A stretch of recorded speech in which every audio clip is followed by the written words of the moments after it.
നമസ്കാരം. ഇന്നത്തെ പ്രാദേശിക വാർത്തകളുമായി ഷാജി കടയ്ക്കൽ. ലഹരി വിരുദ്ധ ഭാരതം പടുത്തുയർത്താൻ ശ്രമം തുടരുമെന്ന് കേന്ദ്ര ആഭ്യന്തരമന്ത്രി അമിത്ഷാ. മയക്കുമരുന്ന് കടത്തുകാർക്കെതിരെ കർശന നടപടികൾ തുടരുമെന്നും വെറുതെ വിടില്ലെന്നും അദ്ദേഹം വ്യക്തമാക്കി. 29 കള്ളക്കടത്തുകാർക്ക് ശിക്ഷ വാങ്ങിക്കൊടുത്തുവെന്നും യുവാക്കളെ ഇതിലേക്ക് വലിച്ചിഴയ്ക്കുന്നവർക്ക് കടുത്ത ശിക്ഷ നൽകുമെന്നും അദ്ദേഹം കൂട്ടിച്ചേർത്തു. വാർത്തകൾ വിശദമായി. സംസ്ഥാനത്ത് SLC, രണ്ടാം വർഷ higher secondary, vocational higher secondary പരീക്ഷകൾ ഇന്ന് ആരംഭിക്കും. സംസ്ഥാനത്തൊട്ടാകെ 2964 കേന്ദ്രങ്ങളിലും ലക്ഷദ്വീപിലെ 9 കേന്ദ്രങ്ങളിലും ഗൾഫ് മേഖലയിലെ 7 കേന്ദ്രങ്ങളിലുമായി 4,27,021 വിദ്യാർത്ഥികൾ റെഗുലർ വിഭാഗത്തിൽ പരീക്ഷ എഴുതുന്നുണ്ട്. മാർച്ച് 26-നാണ് പരീക്ഷകൾ അവസാനിക്കുക. വിദ്യാർത്ഥികൾക്ക് മന്ത്രി വി ശിവൻകുട്ടി വിജയാശംസകൾ നേർന്നു. വയനാട്ടിലെ ഉരുൾപൊട്ടൽ ദുരന്തബാധിതർക്ക് മുസ്ലിം ലീഗ് പ്രഖ്യാപിച്ച 100 വീടുകൾ സ്വന്തം നിലയ്ക്ക് നിർമ്മിച്ചു നൽകുമെന്ന് മുസ്ലിം ലീഗ് ദേശീയ രാഷ്ട്രീയകാര്യ സമിതി അധ്യക്ഷനും സംസ്ഥാന പ്രസിഡന്റുമായ പാണക്കാട് സാദിഖ് അലി ശിഹാബ് തങ്ങൾ. സ്ഥലം കണ്ടെത്തി കഴിഞ്ഞെന്നും സർക്കാർ തീരുമാനത്തിന് കുറെ കാത്തുനിന്നെന്നും സാദിഖ് അലി ശിഹാബ് തങ്ങൾ പറഞ്ഞു. റമദാനു ശേഷം വീടുകളുടെ നിർമ്മാണം തുടങ്ങുമെന്നും PK കുഞ്ഞാലിക്കുട്ടി അറിയിച്ചു. തിരുവനന്തപുരം ജില്ലയിൽ കനത്ത വേനൽ മഴ. അരുവിക്കര ഡാമിന്റെ വൃഷ്ടിപ്രദേശത്ത് മഴ തുടർന്നാൽ ഉച്ചകഴിഞ്ഞ് 3:30-ന് 1 മുതൽ 5 വരെയുള്ള ഷട്ടറുകൾ 10 സെന്റിമീറ്റർ വീതം ഉയർത്തി ഡാമിന്റെ കരകളിൽ താമസിക്കുന്നവർ ജാഗ്രത പാലിക്കണമെന്നും ജില്ലാ കളക്ടർ അറിയിച്ചു. തിരുവനന്തപുരം, കൊല്ലം ജില്ലകളിൽ യെല്ലോ അലർട്ട് പ്രഖ്യാപിച്ചു. മഴയത്തും ചോരാത്ത സമരവീര്യവുമായി ആശാ വർക്കർമാർ. മഴയിൽ നിന്ന് രക്ഷപ്പെടാൻ ടാർപോളിൻ ഉയർത്തിപ്പിടിച്ചാണ് സമരം ചെയ്യുന്ന പ്രവർത്തകർ നിന്നത്. എന്നാൽ ഹൈക്കോടതി ഉത്തരവുണ്ടെന്ന് കാണിച്ച് പോലീസ് ടാർപോളിൻ മാറ്റണമെന്ന് ആവശ്യപ്പെട്ടു. കഴിഞ്ഞ കുറച്ച് ദിവസമായി തെരുവിളക്കുകൾ കത്തുന്നില്ലെന്ന പരാതിയും സമരക്കാർക്ക് ഉണ്ട്. സമരം ചെയ്യുന്ന ആശാ വർക്കർമാർക്ക് പിന്തുണയുമായി കേന്ദ്രമന്ത്രി സുരേഷ് ഗോപി തിരുവനന്തപുരത്ത് കനത്ത മഴ തുടരുന്നതിനിടെ ആശാ വർക്കർമാർക്ക് കുടയും കോട്ടും വിതരണം ചെയ്യുകയും ചെയ്തു. ആശാ വർക്കർമാർക്ക് നേരെ ഗൂഢശ്രമങ്ങളൊന്നും ഉണ്ടാകാതെ കരുതൽ കണ്ണുകൾ വെക്കണമെന്ന് സുരേഷ് ഗോപി മാധ്യമപ്രവർത്തകരോട് പറഞ്ഞു. ആശാ വർക്കർമാരെ ബുദ്ധിമുട്ടിക്കാനാണ് സമർപ്പന്തൽ മറച്ചുകെട്ടിയ ടാർപോളിൻ ഷീറ്റ് പോലീസ് എടുത്തുമാറ്റിയെന്നും പോലീസിനെ കൊണ്ട് സർക്കാർ ചെയ്യിപ്പിക്കുന്നതാണെന്നും ആറ്റിങ്ങൽ MP അടൂർ പ്രകാശ്. പാവപ്പെട്ട സഹോദരന്മാർ മഴ നനഞ്ഞിരിക്കട്ടെ എന്നാണ് ഇവരുടെ ചിന്തയെന്നും അത് ന്യായീകരിക്കാൻ കഴിയുന്ന കാര്യമല്ലെന്നും മഴയും നനഞ്ഞുകൊണ്ട് ഇവിടെ ഇരുന്നാൽ അസുഖം പിടിച്ചെങ്കിലും സമരത്തിന് പിന്മാറട്ടെ എന്നാണ് അവരുടെ ലക്ഷ്യമെന്നും അദ്ദേഹം പറഞ്ഞു. കേരളത്തിലെ നേതാക്കളെല്ലാം ഒരുമിച്ച് നിൽക്കുന്ന ചിത്രം പങ്കുവച്ച് രാഹുൽ ഗാന്ധി. മുന്നിലുള്ള ലക്ഷ്യത്തിന്റെ വെളിച്ചത്തിൽ അവർ ഒന്നായി നിലകൊള്ളുന്നു. ടീം കേരള എന്ന കുറിപ്പോടെയാണ് രാഹുൽ ഗാന്ധി ചിത്രം പോസ്റ്റ് ചെയ്ത്. കേരളത്തിൽ നിന്നുള്ള നേതാക്കൾ ഡൽഹിയിലെ യോഗത്തിന് പിന്നാലെയാണ് രാഹുൽ ഗാന്ധി വ്യത്യസ്തമായ ചിത്രം സാമൂഹ്യ മാധ്യമത്തിൽ പങ്കുവച്ചത്.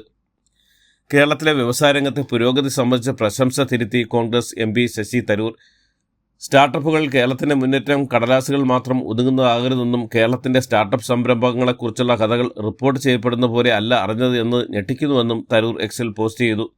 കഴിഞ്ഞ 9 വർഷത്തിനിടെ കേരളത്തിൽ 42,000 ഏറെ സൂക്ഷ്മ ചെറുകിട ഇടത്തരം സംരംഭങ്ങൾ അടച്ചുപൂട്ടിയെന്ന പത്രവാർത്ത പങ്കുവച്ചായിരുന്നു തരൂരിന്റെ പ്രതികരണം. ശശി തരൂരിന്റെ കണ്ണിലെ കൃഷ്ണമണി പോലെ സംരക്ഷിക്കുമെന്ന് KPCC അധ്യക്ഷൻ K സുധാകരൻ. തരൂർ മാറ്റി പറയാനും തിരുത്താനും തയ്യാറായതിനെ സ്വാഗതം ചെയ്യുന്നുവെന്നും സുധാകരൻ പറഞ്ഞു. വലിയ അബദ്ധമൊന്നും ശശി തരൂർ പറഞ്ഞിട്ടില്ല. പറഞ്ഞതിനെല്ലാം അദ്ദേഹം വ്യക്തത വരുത്തിയിട്ടുമുണ്ട്. തരൂരിന്റെ വലിയ മനസ്സിന് നന്ദിയെന്നും K സുധാകരൻ പറഞ്ഞു.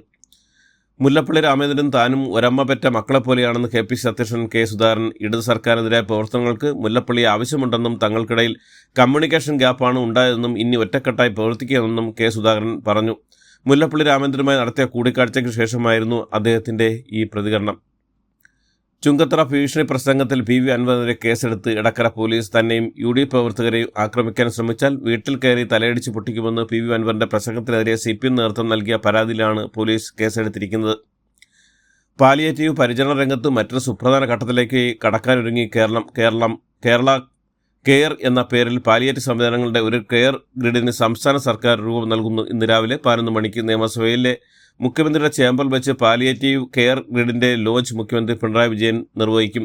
ആരോഗ്യവകുപ്പ് മന്ത്രി വീണ ജോർജ്, തദ്ദേശ സ്വയംഭരണ വകുപ്പ് മന്ത്രി MP രാജേഷ് എന്നിവർ ഈ ചടങ്ങിൽ സന്നിധരാകും. മാർച്ച് മാസം വൈദ്യുതി ബിൽ വീണ്ടും കുറയുമെന്ന് മന്ത്രി K കൃഷ്ണൻകുട്ടി. ഇന്ധന സർചാർജിന്റെ നിരക്ക് കുറയുന്നതിലൂടെയാണ് ഉപഭോക്താക്കൾക്ക് ബില്ലിൽ ആശ്വാസം ലഭിക്കുകയെന്ന് മന്ത്രി ഫേസ്ബുക്ക് കുറിപ്പിൽ അറിയിച്ചു. പ്രതിമാസം ബിൽ ലഭിക്കുന്ന ഉപഭോക്താക്കൾക്ക് ഓരോ യൂണിറ്റിനും ഇന്ധന സർചാർജും 6 പൈസയും 2 മാസത്തിലൊരിക്കൽ ബിൽ ലഭിക്കുന്ന ഉപഭോക്താക്കൾക്ക് 8 പൈസയുമായിരിക്കും മാർച്ച് മാസത്തിലെ ഇന്ധന സർചാർജ്. രാസലഹരിക്കെതിരെ രാഷ്ട്രീയ പാർട്ടികൾ ഉൾപ്പെടെ ഒരുമിച്ചിറങ്ങണമെന്ന് CPI സംസ്ഥാന സെക്രട്ടറി ബിനോയ് വിശ്വം. കേരളം പോലെ ഒരു സമൂഹത്തിന് നിശബ്ദമായിരിക്കാൻ കഴിയില്ലെന്നും ബിനോയ് വിശ്വം വാർത്താക്കുറിപ്പിൽ വ്യക്തമാക്കി. ലഹരിക്കെതിരെ വിപുലമായ ജനകീയ പ്രക്ഷോഭമാണ് ഉയർന്നു വരേണ്ടതെന്നും ബിനോയ് വിശ്വം അഭിപ്രായപ്പെട്ടു. കൊടകര കുഴൽപ്പണ കേസുമായി ബന്ധപ്പെട്ട തിരൂർ സതീശിന്റെ വെളിപ്പെടുത്തൽ ഇ.ഡി. അന്വേഷണം ആവശ്യപ്പെട്ട് അന്വേഷണ സംഘം ഇ.ഡിക്കും ഇൻകം ടാക്സ് തെരഞ്ഞെടുപ്പിനും കമ്മീഷനും കത്ത് നൽകി. പത്തനംതിട്ട കലഞ്ഞൂരിൽ ഭാര്യയും ഒപ്പമുണ്ടായിരുന്ന സുഹൃത്തിനെയും യുവാവ് വെട്ടിക്കൊന്നു. പാടം പടയണിപ്പാറ എരുത്താപ്പുഴ ബൈജു വിലാസത്തിൽ വൈഷ്ണവിയെയും ഒപ്പമുണ്ടായിരുന്ന സുഹൃത്ത് പാടം വിഷ്ണു ഭവൽ വിഷ്ണുവിനെയുമാണ് വൈഷ്ണവിയുടെ ഭർത്താവ് ബൈജു വെട്ടി കൊലപ്പെടുത്തിയത്. വിഷ്ണുവിന്റെ വാടക വീടിന്റെ മുന്നിലിട്ടാണ് രണ്ടുപേരെയും ബൈജു ആക്രമിച്ചത്. കോഴിക്കോട് താമരശ്ശേരിയിൽ കൊല്ലപ്പെട്ട 10ാം ക്ലാസ് വിദ്യാർത്ഥിയായ ഷഹബാസിനെ മർദ്ദിക്കാൻ ഉപയോഗിച്ച നഞ്ചക് പോലീസ് കണ്ടെടുത്തു. പ്രതികളുടെ വീട്ടിൽ ഇന്ന് നടത്തിയ റെയ്ഡിലാണ് ഷഹബാസിനെ മർദ്ദിക്കാൻ ഉപയോഗിച്ച ആയുധം ലഭിച്ചത്. പ്രധാന പ്രതിയുടെ വീട്ടിൽ നിന്നാണ് ആയുധം കിട്ടിയത്. പ്രധാന പ്രതിയുടെ വീട്ടിൽ ആദ്യം ആളുണ്ടായിരുന്നില്ല. പിന്നീട് വീട്ടുകാരെ വിളിച്ചു വരുത്തിയാണ് റെയ്ഡ് നടത്തിയത്. താമരശ്ശേരിയിലെ ഷഹബാസിന്റെ കൊലപാതകവുമായി ബന്ധപ്പെട്ട് പ്രധാന പ്രതിയുടെ പിതാവിന് കൊട്ടേഷൻ രാഷ്ട്രീയ ബന്ധങ്ങളുണ്ടെന്ന് വിവരം. പ്രധാന പ്രതിയുടെ പിതാവ് ടി.പി. വധക്കേസ് പ്രതി ടി.കെ. രജീഷിനൊപ്പം നിൽക്കുന്ന ചിത്രമാണ് പുറത്തു വന്നിരിക്കുന്നത്. ഇയാൾ സ്വർണ്ണക്കടത്ത്, കൊട്ടേഷൻ കേസുകളിൽ പ്രതിയാണ്. ആക്രമണ സമയം ഇയാൾ സ്ഥലത്തുണ്ടായിരുന്നതായി ഷഹബാസിന്റെ പിതാവ് പറഞ്ഞു. ഷഹബാസിനെ ആക്രമിക്കാൻ ഉപയോഗിച്ച നഞ്ച കിട്ടിയതായും ഇയാളുടെ വീട്ടിൽ നിന്നാണ്. തിരുവനന്തപുരം വിതുരയിൽ പെൺകുട്ടിയോട് മോശപരാമർശം നടത്തിയെന്ന് ആരോപിച്ച് 16-കാരന് സമപ്രായക്കാരുടെ ക്രൂര മർദ്ദനം. കഴിഞ്ഞ മാസം 16-ന് തൊളിക്കോട് പനക്കോട് മേഖലയിലാണ് സംഭവം. 16-കാരനായ സുഹൃത്തുക്കളായ 3 പേർ വീട്ടിൽ നിന്ന് വിളിച്ചിറക്കി സമീപത്തെ വാഴത്തോട്ടിൽ എത്തിയ ശേഷം ക്രൂരമായി മർദ്ദിക്കുകയായിരുന്നു. സംഭവം പുറത്തു പറയരുതെന്ന് പറഞ്ഞ് കുട്ടിയെ ഇവർ ഭീഷണിപ്പെടുത്തിയിരുന്നു. മർദ്ദന ദൃശ്യങ്ങൾ മർദ്ദനമേറ്റ കുട്ടിയുടെ അമ്മയുടെ ഫോണിൽ കിട്ടിയോടെയാണ് വിവരം പുറത്തായത്. വീഡിയോ കണ്ട മാതാപിതാക്കൾ ആര്യനാട് പോലീസിൽ പരാതി നൽകുകയും ചെയ്തു. എറണാകുളം കാക്കനാട് തെങ്ങോട് സർക്കാർ സ്കൂളിലെ 10ാം ക്ലാസ്സുകാരിക്ക് നേരെ നായ്ക്കുരണി എറിഞ്ഞ സംഭവത്തിൽ പോലീസ് കേസെടുത്തു. ജുവനൈൽ നിയമപ്രകാരം സഹപാഠികളെ 5 വിദ്യാർത്ഥികൾക്കെതിരെയും BNS നിയമപ്രകാരം സ്കൂളിലെ 2 അധ്യാപകർക്കെതിരെയുമാണ് കേസ്. SLC പരീക്ഷ പൂർത്തിയായാൽ ഉടൻ തുടർ നടപടികളിലേക്ക് പോലീസ് കടക്കും. പെൺകുട്ടിക്ക് പരീക്ഷ എഴുതാൻ വേണ്ട സൗകര്യങ്ങൾ ചെയ്തു കൊടുത്തായും സ്കൂൾ അധികൃതർ അറിയിച്ചു. കേസ് അന്വേഷണത്തിന്റെ പേരിൽ ഫോണിൽ വിളിച്ച് അതിജീവിതരുടെ വ്യക്തിപരമായ കാര്യങ്ങൾ ചോദിച്ചറിയുകയും ഭീഷണിപ്പെടുത്തുകയും ചെയ്ത പോലീസുകാരന് സസ്പെൻഷൻ. അടിമാലി സ്റ്റേഷനിലെ ഗ്രേഡ് SI ആയിരുന്ന PL ഷാജിയാണ് എറണാകുളം റേഞ്ച് IG സസ്പെൻഡ് ചെയ്തിരിക്കുന്നത്. തിരുവനന്തപുരം വർക്കലയിൽ ഭക്ഷ്യവിഷബാധയെ തുടർന്ന് 100-ലധികം പേർ ചികിത്സ തേടി. വർക്കല വിളഭാഗം അമ്മൻനട ദേവീക്ഷേത്രത്തിലെ ഉത്സവത്തോടനുബന്ധിച്ച് ചൊവ്വാഴ്ച നടന്ന കഞ്ഞിസദ്യ കഴിച്ചവർക്കാണ് 2 ദിവസത്തിനു ശേഷം വിഷബാധയുടെ ലക്ഷണങ്ങൾ ഉണ്ടായത്. ആരുടെയും നില ഗുരുതരമല്ല. ബ്രൂവറിക്കെതിരെ രൂക്ഷവിമർശനമായി ഓർത്തഡോക്സ് സഭാധ്യക്ഷൻ ബെസലിയോസ് മാർത്തോമ മാത്യൂസ് തൃതീയൻ കാത്തോലിക്ക ബാവ.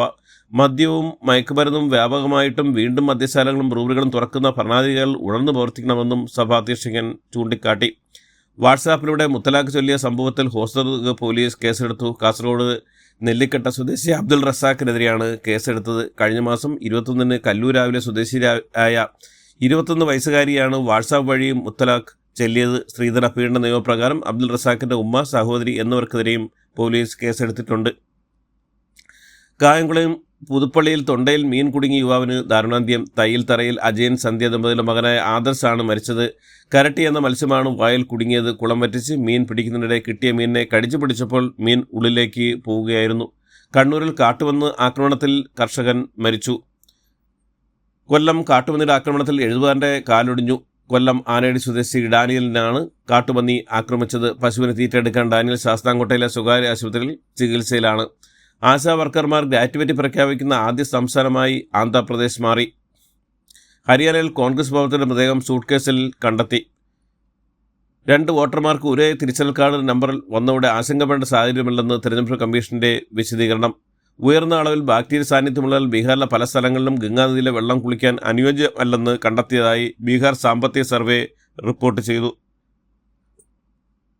ഉത്തരാഖണ്ഡ് ഹിമപാതത്തിൽ മരണം കാണാതെ അവസാന തൊഴിലാളിയും മൃതദേഹം ഇന്നലെ വൈകുന്നേരത്തോടെ കണ്ടെത്തി.